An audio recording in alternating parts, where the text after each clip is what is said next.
Tamil street நேயர்களுக்கு வணக்கம். இந்த வீடியோ எதை பத்தி அப்படின்னா, சமீபத்துல கோவை கல்லூரி மாணவிக்கு நடந்த பாலியல் வன்கொடுமை தொடர்புபடுத்தி அரசியல்வாதிகளும் யூடியூப்ல பேசுபவர்களும் சமூக வலைதளங்கள்ல இதை பத்தின எண்ண ஓட்டங்கள் எவ்வளவு மோசமா இருக்குங்கிறது தான் இந்த வீடியோல பார்க்க போறோம். வீடியோவுக்கு போறதுக்கு முன்னாடி தமிழ் ஸ்ட்ரீட் சேனலை சப்ஸ்கிரைப் பண்ணல அப்படின்னா உடனடியா சப்ஸ்கிரைப் பண்ணுங்க. என்ன நடந்தது அப்படின்னா, கோவை சித்ரா ஏர்போர்ட் பின்னால உள்ள ஒரு இடத்துல ஒரு ஆணும் பெண்ணும் கார்ல உட்காந்து பேசிட்டு இருந்தாங்க. அப்போ அந்த நேரத்துல ஒரு 3 நபர்கள் வண்டியில வந்து கார்ல இருந்தவங்களை கார் கண்ணாடி உடைச்சு வெளியே போட்டு அந்த பையனுக்கு இருந்த பொருட்களை திரும்பவும் இல்லாம அந்த பையனையும் வெட்டிட்டு கூட இருந்த பொண்ணையுமே தூரமா ஒரு இடத்த கொண்டு போய் ஒரு பாலியல் வன்கொடுமை வந்து செஞ்சுட்டு அந்த இடத்துக்கு தப்பிச்சு போயிருக்கிறாங்க. இது செய்தி அறிஞ்சு காவல்துறையும் உடனடியாக அந்த 3 பேர்த்த எங்கெங்கெல்லாம் இருக்காங்கன்னு தேடி கண்டுபிடிச்சு கைதும் பண்ணி விசாரணை போயிட்டு அந்த பாதிக்கப்பட்ட பையனுக்கு 20 தையலுக்கு மேல போடப்பட்டதா செய்திகள் வந்து அந்த பெண்ணும் ஐசியூல இருந்து இப்போ ஒரு இயல்பு நிலையில இருக்கிறாங்கிற செய்திகளும் நம்ம பார்க்க முடியும். இதுதான் சம்பவம் நடந்ததுடைய பின்னணி. இப்படி ஒரு சம்பவம் நடந்தது கேள்விப்பட்டவங்க முதலா களத்துக்கு வந்து ஆய்வு செஞ்சு போராட்டத்தை எடுத்தது யாருன்னு பார்த்தீங்கன்னா பிஜேபி. கூடவே வந்து RSS இந்த காவிய அமைப்புகள் எல்லாம் சேர்ந்துட்டு அடுத்தடுத்த போராட்டங்களை செய்ய ஆரம்பிச்சிட்டாங்க. அப்போ பார்க்குற சாதாரண மக்களுக்கு என்ன தோணும்? ஓ, பிஜேபி பெண்களுக்காக தான் போராடுது அப்படின்னு தோணுமா இல்லையா? ஆனா உண்மை அது கிடையாது. இவங்க வரலாறு இருக்க ரொம்ப ரொம்ப மோசமானது அயோக்கியத்தனமானது. எல்லாத்துக்கும் தெரிஞ்சிருக்கும். இந்த ரெஸ்லிங் இந்தியாவுடைய ரெஸ்லிங் ஃபெடரேஷன் இருக்கு, அதுக்கு வந்து ஒரு தலைவர் ஒருத்தர் பிரிஜ் பூஷன். அவன் மேல ஒரு பாலியல் அக்யூஸ்ட பண்ணி இந்தியாவை ஒலிம்பிக்ல ரெப்ரசென்ட் பண்ண வீராங்கனைகள் வந்து தொடர்ச்சியான வீதிகள்ல வந்து போராட்டம் பண்ணாங்க. பல பேர் வந்து பல நாட்கள் உண்ணாவிரத வந்து போராட்டம் பண்ணாங்க. ஆனா அந்த பிரிஜ் பூஷனுங்கிற மேல பாலியல் வழக்கை வந்து விசாரிக்காம யாரு போராடினாங்களோ அவங்களை கைது செஞ்சதுதான் இந்த பிஜேபியினுடைய சாதனை. இப்ப கடைசியில அவனுடைய ஆதரவாளரே ஒருத்தரை வந்து அந்த ஃபெடரேஷனுக்கு தலைவராக ஆக்குறது இவங்களுடைய சாதனை தான்.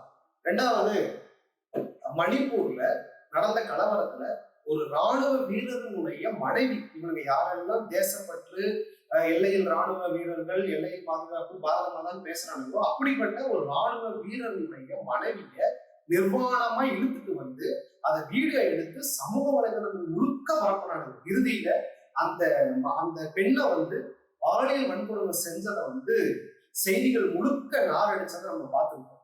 இப்படி அவ்வளவு தூரம் நம்ம போக வேண்டாம். மணிப்பூர் நம்ம அவ்வளவு தூரம் போக தேவையில்லை. குஜராத்ல பில்கிஸ் பானு வழக்கு தீர்ப்பாச்சு. அந்த தீர்ப்புல என்ன சொல்லியிருக்காங்க, குஜராத் கலவரத்தின் போது இந்த பில்கிஸ் பானுங்கிற அந்த பெண்ணை கூட்டு பாலியல் வன்கொடுமை செஞ்சவருடைய தீர்ப்பை வெளியே வந்ததுல நிறைய பேர் அக்யூஸ்ட் ஆகிருந்தாங்க. அவனுங்களை விடுதலை பண்ணாங்க. கிட்டத்தட்ட 11 பேரை விடுதலை பண்ணாங்க. அப்படி அந்த ரேப் அக்யூஸ்ட் விடுதலையாகி வந்தப்போ அவனுங்களுக்கு மலர் மாலை போட்டு மலர் தூக்கி வரவேற்ற ஒரே கட்சி இந்தியாவுடைய உலகத்திலே யார் இருப்பான்னு பார்த்தா பிஜேபி காரணம் மட்டும்தான் இருப்பான். சரி, குஜராத், மணிப்பூர், கோவை. இங்க கோவையில சின்மயாங்கிற ஒரு தனியார் பள்ளியில அங்க இருக்கக்கூடிய பள்ளி மாணவிக்கு அந்த ஆசிரியர்னால பாலியல் தொல்லை தொடர்ந்து வந்துட்டே இருந்தது. அதை பொறுத்து கொள்ள முடியாம அந்த மாணவி வந்து தற்கொலை பண்ணி இறந்தாங்க. அந்த கேஸ வந்து தமிழ்நாடே அறியும்.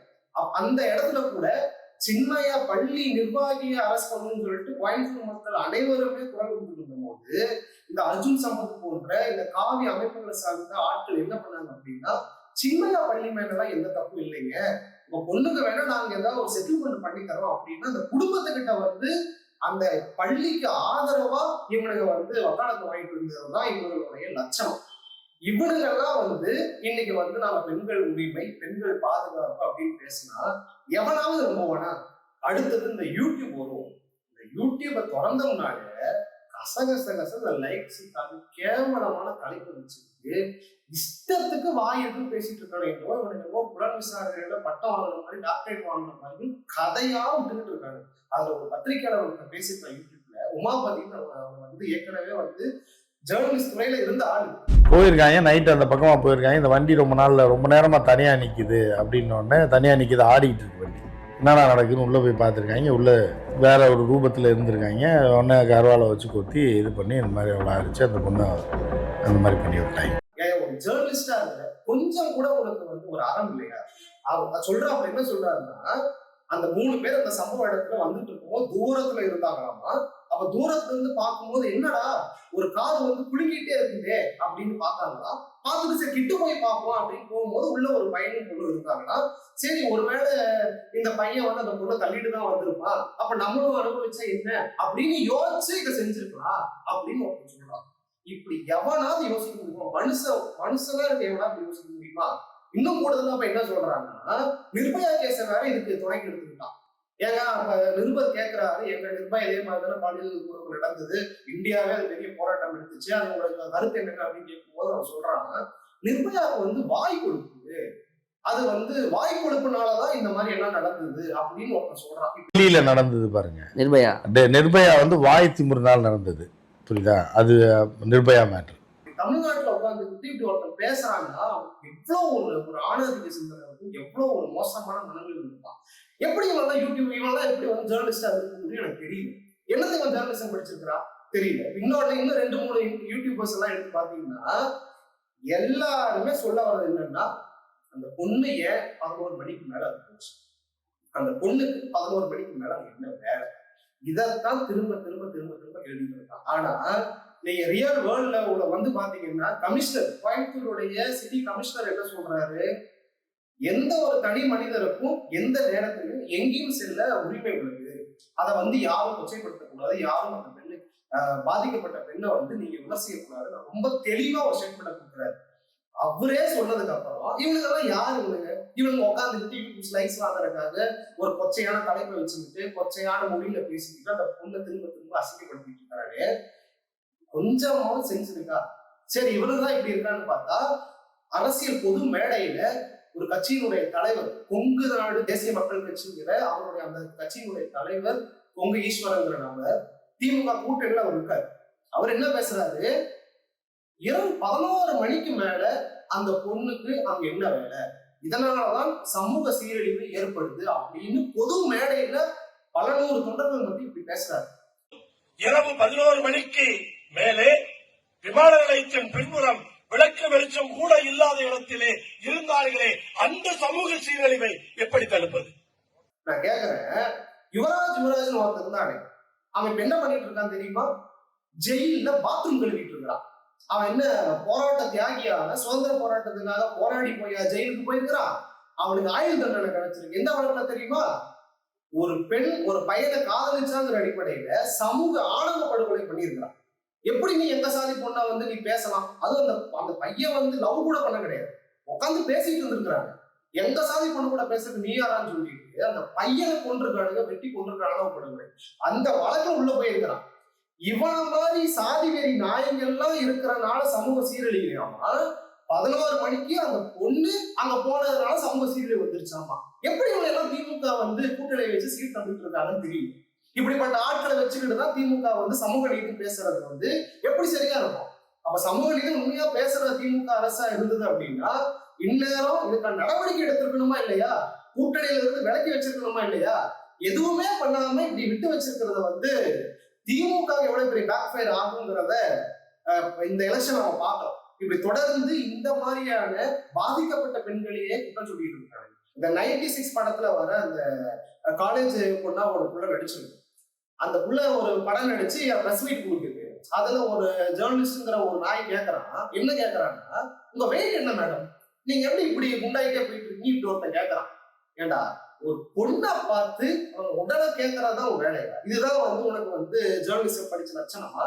இதே வந்து ஒரு ஹீரோ அங்க இருந்து, என்ன சார் இவ்வளவு வயசாயிருச்சு, நீங்க என்ன சார் இவ்வளவு உங்க மக வயசுக்கு பொண்ணு கூட டூயட் பாடிட்டு இருக்கீங்க, இவ்வளவு வயசாயிருச்சு உங்க மக வயசு கூட நீங்க ரொமான்ஸ் பண்ணிட்டு இருக்கீங்க, இப்ப எவனாவது கேட்க தைரியம் இருக்கா?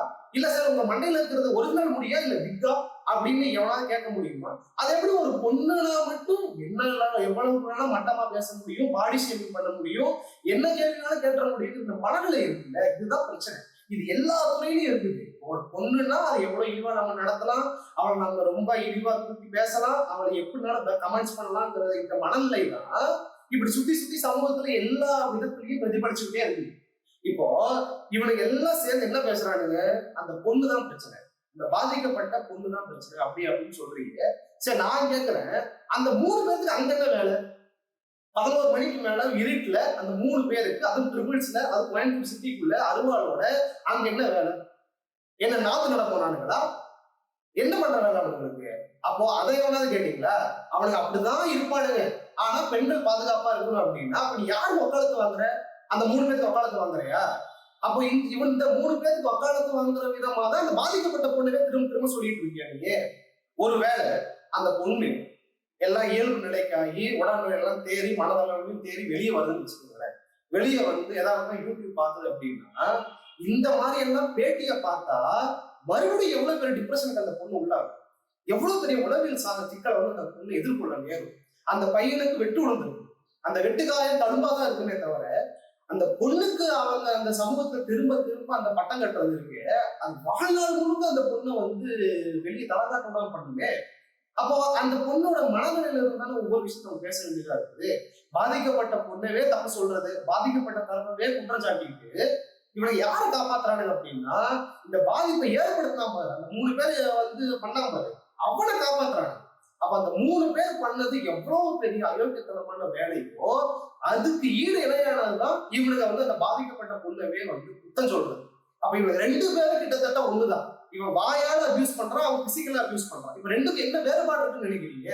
இந்த இந்த இந்த போக்கு தான் வந்து யாரோட போக்கு அப்படின்னா பிஜேபியினுடைய வலதுசாரி போக்கு. இந்த போக்கு தான் பாதிக்கப்பட்ட தரப்பு யாரால இருந்துட்டு போட்டோம், ஆனா அந்த பாதிப்பை ஏற்படுத்துறவனுக்கு வக்காலத்து வாங்குற விதமா அவங்க மேலேயே அக்யூஸ்ட் பண்ணி அவங்க கூனி குறுகி வெளியே தலகாட்டலாம் பண்ணிட்டு இவனுக்கு பண்ணதெல்லாம் நியாயம் கற்பிப்பானுங்க. இந்த பாஜகவுடைய மாடலை தான் இந்தியா முழுக்க ஒரு பெண்ணை எப்படின்னா நடத்தலாம், நிர்வாணமா எடுத்து போடலாம், நிர்வாணமா வீடியோ எடுத்து படம் பிடிச்சி இந்தியா உலகம் முழுக்க சமூக வலைதளங்கள்ல பரப்பலாம், கோயில் கருவறைக்குள்ள வச்சு ஒரு சிறுமியை கூட கற்பழிச்சு கொள்ளலாம். இப்படி எல்லா இடங்கள்லையும் இந்த பாஜகவுடைய ரைட் விங் இந்த சிந்தனை தான் இன்னைக்கு யூடியூப் வழியாகவும் இன்ஃபுளுசர்ஸ் வழியாகவும் ஊடகவியலாளர் வழியாகவும் வெளிப்படுத்திட்டு இருக்காங்க. அப்போ இவனாலதான் நம்ம கொஸ்டின் பண்ண வேண்டியது இருக்கு. இவனுங்க பிடிச்ச 4 பேர்த்த உள்ள தூக்கி போட்டாங்கன்னா இந்த வெளியிருக்கக்கூடிய இந்த பதட்ட நிலையெல்லாம் அமைதியாயிடும். இவனுங்களுக்கு தகுந்த பாடத்தை உடனடியா வந்து தமிழக அரசு வந்து எடுக்கணும்ன்றத இந்த வீடியோவையும் நாங்க கேட்டுக்கிறோம். நன்றி.